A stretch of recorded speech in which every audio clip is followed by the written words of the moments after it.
ThermaSkirt. How do you get from one side of the door to the other with your skirting board radiators?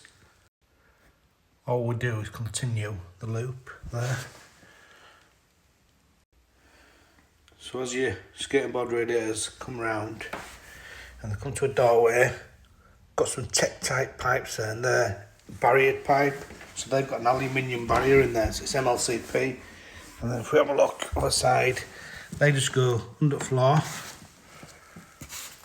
and then back up on the side. And that's how you join your pipes together to continue your circuit.